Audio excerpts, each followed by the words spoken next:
આજે તો તમારા ભાઈએ રોટલા બનાવ્યા અને આજે ગયા હતા જોરાવરપીર દરગાહ અને સાંજે મમ્મીનો બર્થડે પણ સેલિબ્રેટ કરી નાખ્યો. તો ચાલો મેં તમને શરૂઆતથી બતાવું. તો કેમ છો ભાઈ લોકો, સ્વાગત છે તમારું મારા વ્લોગમાં. તો આજે છે 2024 નો પહેલો દિવસ, એટલે બધાને મારા તરફથી નવા વર્ષના રામ રામ. તો આજે આપણા વ્લોગની શરૂઆત થાય છે દોસ્તારના ખેતરેથી. ને અહીંયા આવીને જોયું તો આપણો દોસ્તાર તો વેંગણા તોડ્યા કરતો હતો. અને ભાઈ આટલા વેંગણ તોડી કાઢ્યા હતા. મેં ખેતરમાં એકલો જ બહુ મહેનત કરતો છે ભાઈ. અને પછી આવી ગયા હતા અમે મરચીના છોડવા જેવા બીજા ખેતરમાં. અને જુઓ તમે કેટલી બધી મરચી છે તે. અને આ ખેતરમાં પણ મરચીના છોડ જ રોપેલા છે, પણ મોટા થતા હજુ વાર લાગશે. પછી દોસ્તાર હાથે નીકળી ગયો અમે ચીખલી જવા. અને રસ્તામાં કાકા લોકો હાથે રેસ લગાવી, પણ એમાં તો તમારો ભાઈ જીતી ગયો, એટલે કે મેં.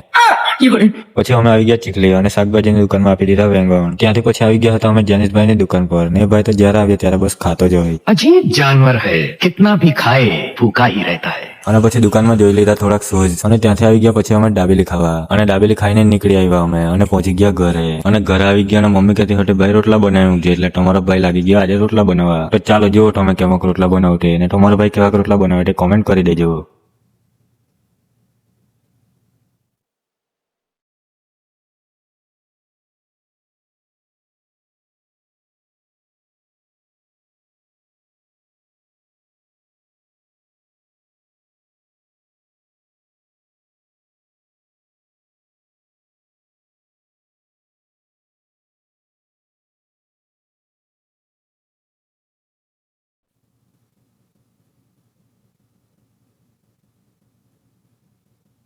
ને છેલ્લો રોટલો તો તમારો ભાઈ બાહુબલી રોટલો બનાવી કાઢ્યો, એટલે તવા જેટલો મોટો એકદમ. રોટલા પણ બની ગયા ને મમ્મી પણ ખાવા આવી જ ગઈ હતી, એટલે મમ્મીને ખવડાવી દીધા આપણા હાથના રોટલા. અને આજે મમ્મીનો છે બર્થડે અને આપણો રોટલો પણ શેકાઈ ગયો છે, એટલે ફટાફટ એને ફેરવી નાખીએ. ને જુઓ તમે કેવો બન્યો છે તે. હે કોઈ મેરેજ હા હે કોઈ મેરેજ. તો રોટલા બનીને થઈ ગયા તૈયાર અને આપણો દોસ્તાર પણ આવી ગયો હતો, એટલે દોસ્તાર હાથે અમે ખાઈ લીધું. ખાઈને થઈ ગયા મસ્ત તૈયાર. ને પછી દોસ્તાર હાથે નીકળી ગયા અમે રાનકવા જવા. તો રાનકવા આવી ગયા હતા અમે બેકરીમાં, કારણ કે મમ્મીનો બર્થડે છે એટલે કેક ઓર્ડર કરવા આવ્યા હતા. પછી ત્યાંથી આવી ગયા હતા અમે જોરાવરપીર દરગાહ. તો આ ફૂલ વ્લોગ આપણો યુટ્યુબ ચેનલમાં જોવા મળી જશે. અને મારા યુટ્યુબ ચેનલની લિંક બાયોમાં આપેલી જ છે, તો તમે ફટાફટ જઈને જોઈ લેજો અને તમારા ભાઈને સપોર્ટ કરજો. અને પછી સાંજે આવી ગયા હતા ઘરે અને ઘરે આવીને મમ્મીનો બર્થડે સેલિબ્રેટ કરી નાખ્યો. ને જુઓ તમે મમ્મી કેટલા ખુશ છે તે. તો ચાલો આજના માટે આટલું જ. વિડીયો ગમ્યો હોય તો લાઈક, કોમેન્ટ, શેર, ફોલો કરતા જજો. મળશું હવે આપણે બીજા વ્લોગમાં.